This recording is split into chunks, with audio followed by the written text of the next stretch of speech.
You're listening to the N2K Space Network.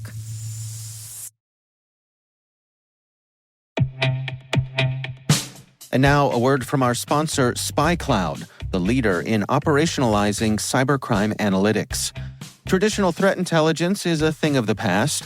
Cyber criminals are stealing vast amounts of credentials, session cookies, and financial data every day, and it's hard to keep up. SpyCloud is the trusted partner businesses turn to fully understand their darknet exposure risk and neutralize threats before it's too late. SpyCloud alerts your organization as soon as an employee or customer's data appears on the darknet, so you can act faster than bad actors to prevent cyber attacks like ransomware, session hijacking, account takeover, and online fraud. With insights from the industry's largest repository of recaptured data, protect the digital identities and systems most important to your business. Get your free corporate darknet exposure report at spycloud.com/cyberwire and see what information criminals have in their hands today. That's spycloud.com/cyberwire.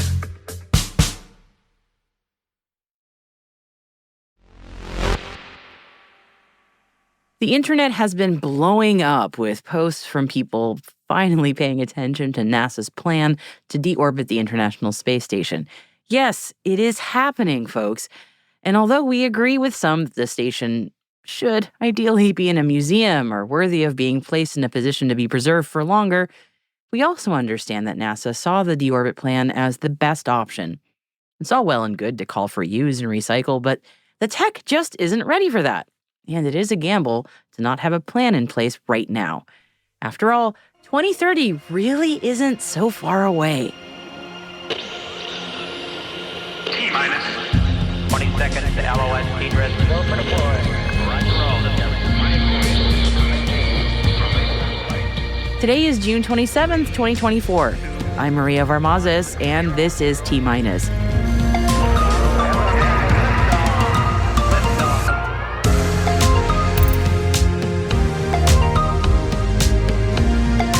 NASA selects SpaceX to deorbit the ISS. MDA Space contracted for the next phase of the Canadarm3. Sierra Space's Dream Chaser is not going to be on the next ULA Vulcan launch. And our guest today is Troy Morris, CEO and co-founder of Kall Morris Incorporated, also known as KMI. KMI has just announced a new partnership with Gate Space, so we'll be hearing more about that later in the show.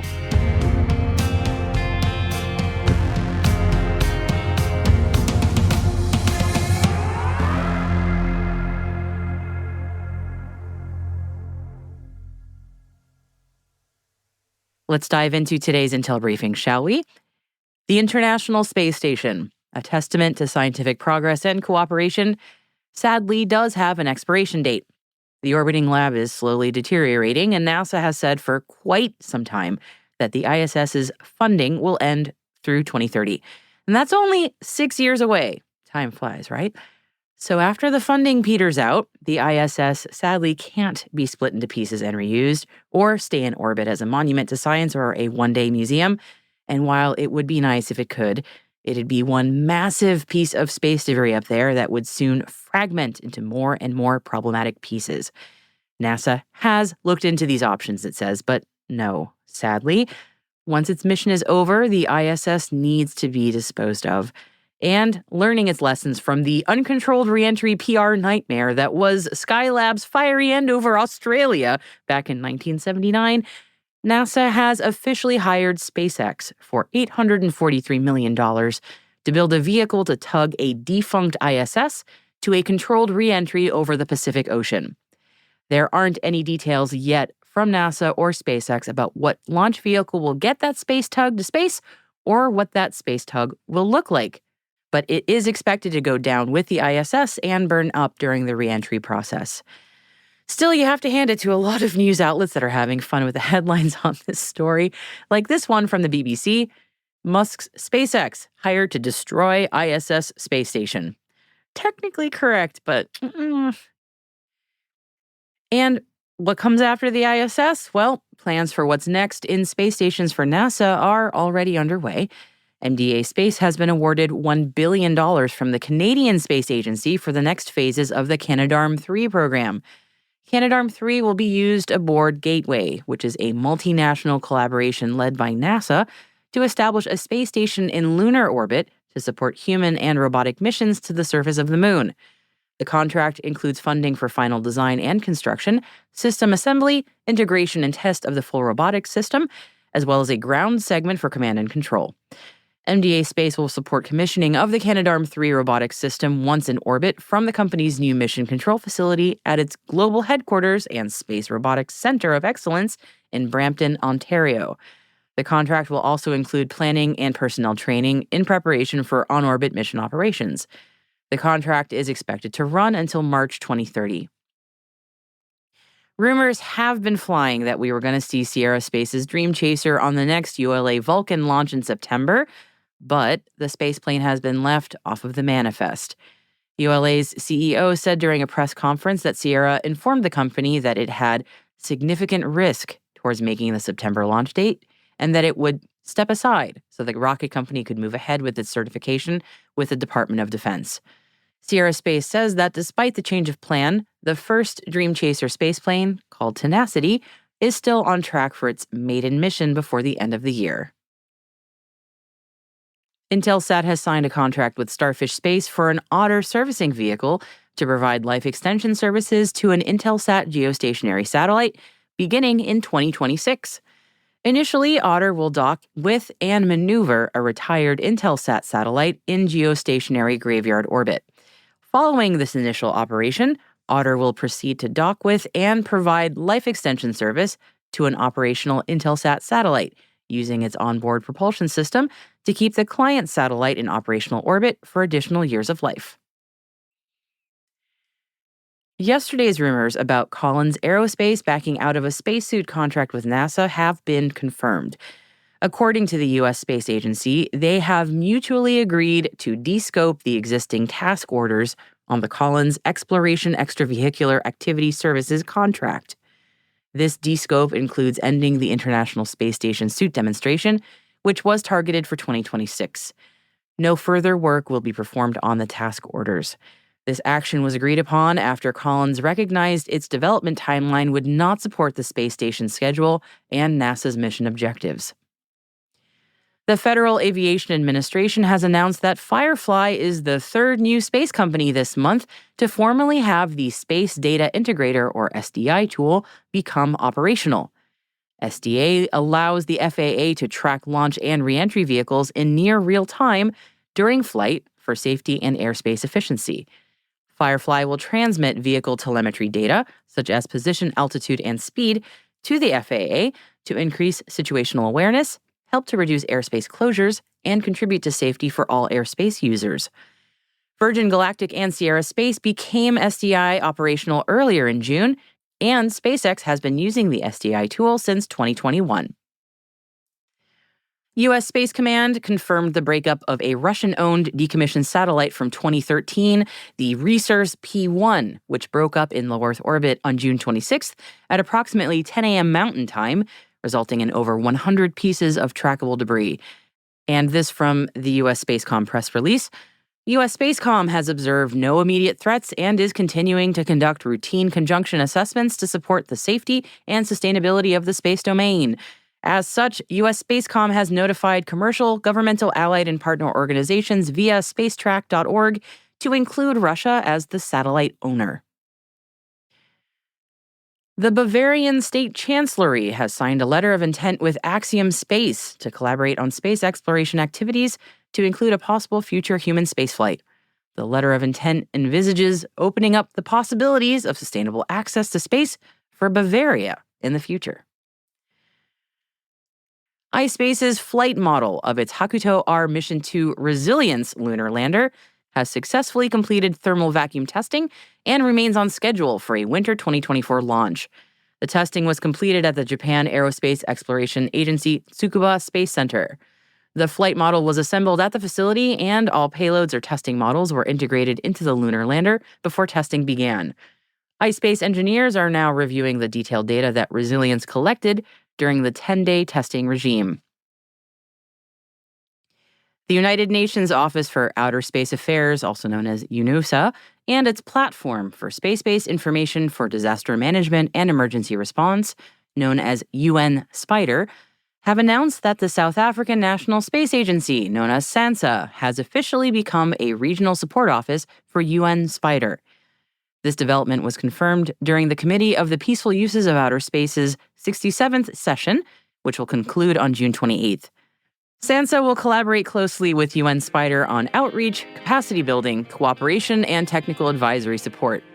This partnership is expected to enhance disaster management and emergency response efforts in the region, leveraging SANSA's expertise and resources. House Stark could not be reached for comment.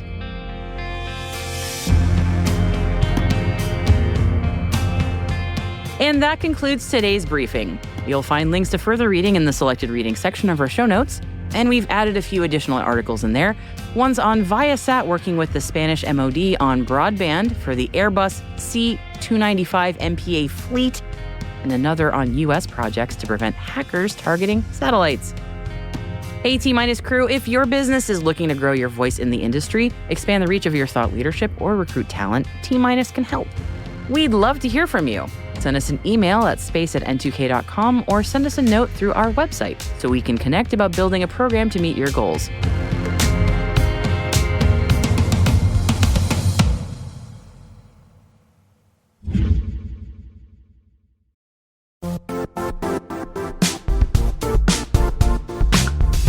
The IT world used to be simpler.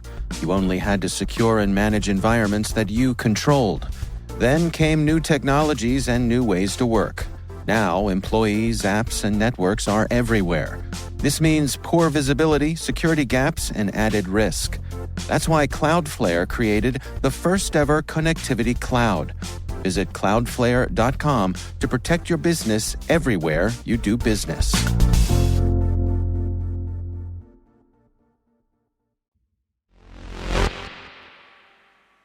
Our guest today is Troy Morris, CEO and co-founder of Kall Morris Incorporated, also known as KMI. I'm Troy Morris. I'm one of the co-founders and I serve as CEO for Kall Morris Inc., KMI. And we are a space logistics company developing services for space, most famously on our orbital debris. But we're talking about some other pieces here today. Awesome. Yes. And it's been a few months since we spoke at Space Symposium, but you're back because you have some news to share. So please, I'd love to hear about it. Yeah, so it was either in the minutes before or the hours thereafter that we got an in-person meeting with our now partners at Gate Space.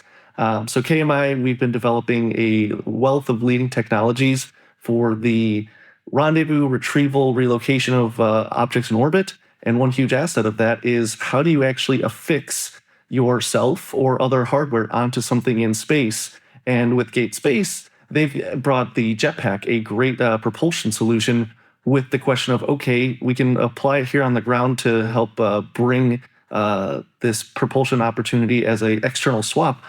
But how do you fix it to something that's already post-launch? And so between our two problem sets, we looked at each other, having originally met out in Oxford during a great event, meeting again in Colorado Springs there and touching hardware, talking, really being able to build this collaboration. And just this week, we're announcing the partnership as we're working to move those technologies together as just one offering between both companies that would be able to affix propulsion, affix mobility onto objects already in orbit.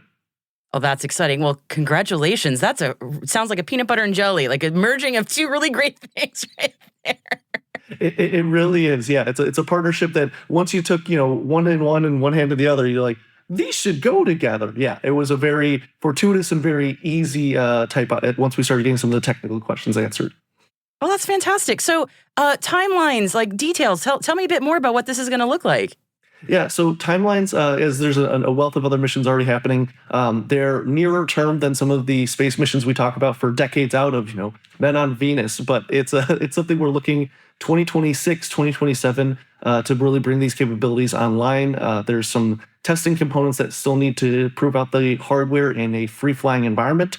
But it's something that unfortunately also falls beyond other priorities, which I won't balloon this news with that other exciting pieces that'll be coming out in a few weeks here of what at least KMI is working on. So it's something we're excited that this has a realistic deadline. It has a realistic path, both on the commercial side as well as our government partners.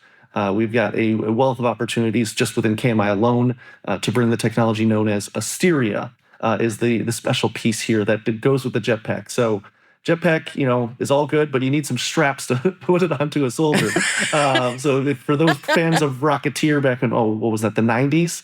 Oh my God, yeah. I try not to think about that movie too much, but yes. It is a delightful movie, and you've now insulted me. That's one of my favorites.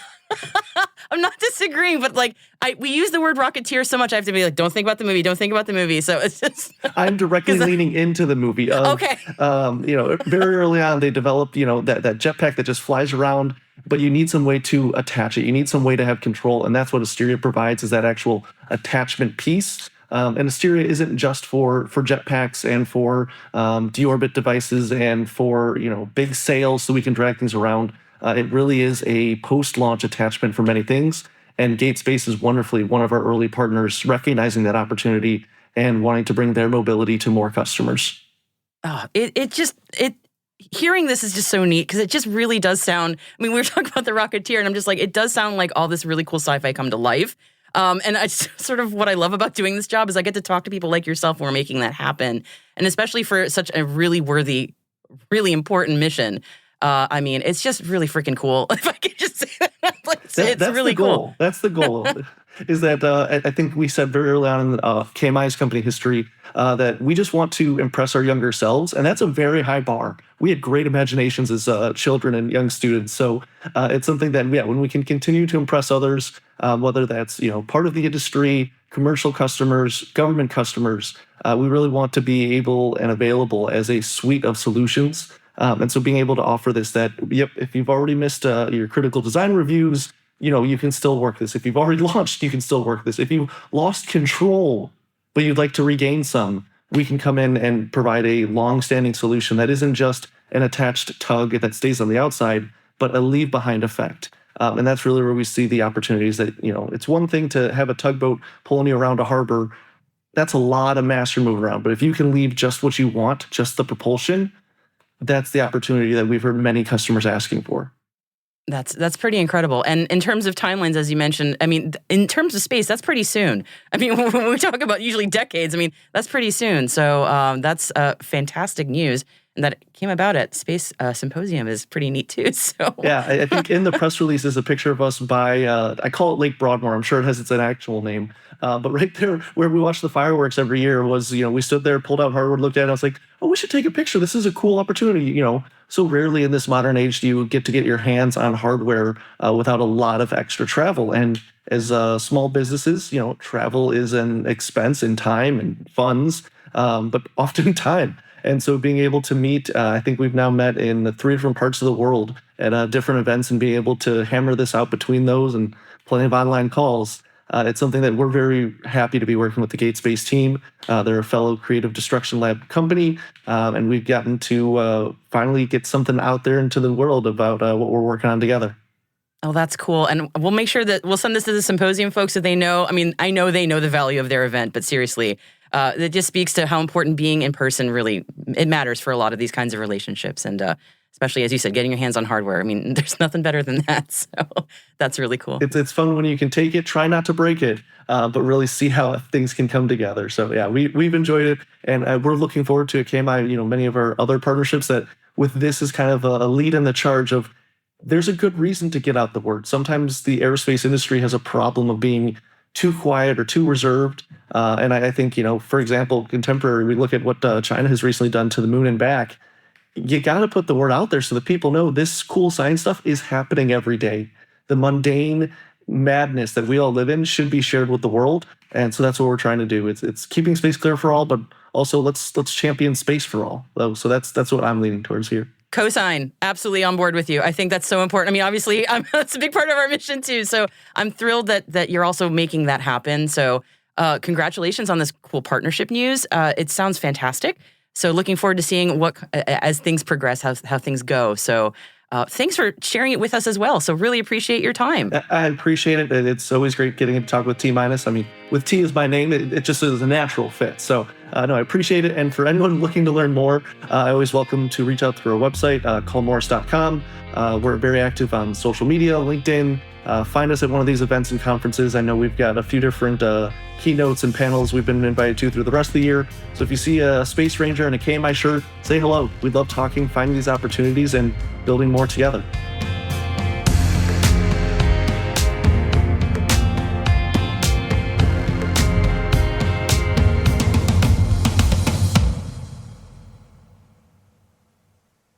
We'll be right back.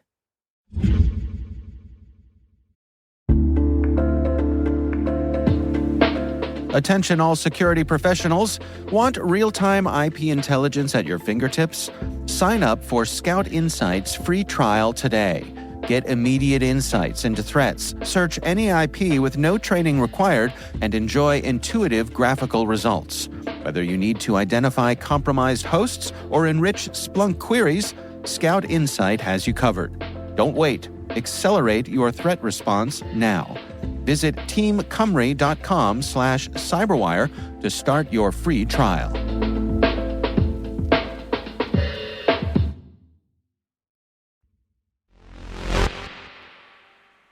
Welcome back.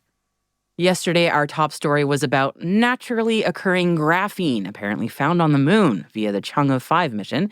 And today, there are some more surprises from rocks in space, this time from the asteroid Bennu via NASA's OSIRIS-REx mission. Yes, we are now getting the science from that jar of retrieved asteroid samples that just wouldn't become unstuck. Rejoice! Bennu was picked as an asteroid to study because it is a primitive asteroid, meaning it's a time capsule of materials formed at the start of our own solar system. And as expected, the sample reveals that Bennu is indeed very carbon and nitrogen rich, and that, also as expected, it contains organic compounds that serve as the building blocks of life. It's a mostly clay asteroid, similar in composition to rocks frequently found in mid-ocean ridges on Earth. Cool stuff. But, unexpectedly, the Bennu sample also contains an unusually pure magnesium-sodium phosphate. OSIRIS-REx hadn't detected the phosphate while it was at the asteroid, so this did come as a surprise. And okay, it's been a while since my last chemistry class, so what does the presence of phosphate mean? Well, in a blog post on NASA's website, Dante Loretta, who is the principal investigator for OSIRIS-REx at the University of Arizona Tucson, said the presence and state of phosphates, along with other elements and compounds on Bennu, suggest a watery past for this asteroid. Bennu potentially could have once been part of a wetter world, although this hypothesis requires further investigation. We don't want to dive too deep here, but let's just stay with that hypothesis for a moment. Since Bennu's rocks are in their unaltered, unmelted original state from our solar system's formation 4.5 billion years ago, that presence of a watery past might mean that Bennu came from an ancient watery world from our solar system's very distant past. Just another tiny piece in the massive puzzle here that might help us better understand how life, as we know it, came to be.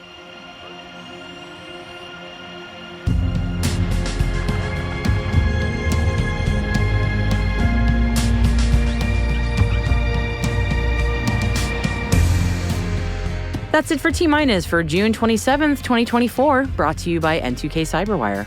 For additional resources from today's report, check out our show notes at space.n2k.com. We're privileged that N2K and podcasts like T- are part of the daily routine of many of the most influential leaders and operators in the public and private sector, from the Fortune 500 to many of the world's preeminent intelligence and law enforcement agencies. This episode was produced by Alice Carruth. Our associate producer is Liz Stokes. We're mixed by Elliot Peltzman and Trey Hester, with original music by Elliot Peltzman. Our executive producer is Jennifer Iben. Our executive editor is Brandon Karp. Simone Petrella is our president. Peter Kilpie is our publisher. And I'm your host, Maria Varmazes. Thanks for listening. See you tomorrow.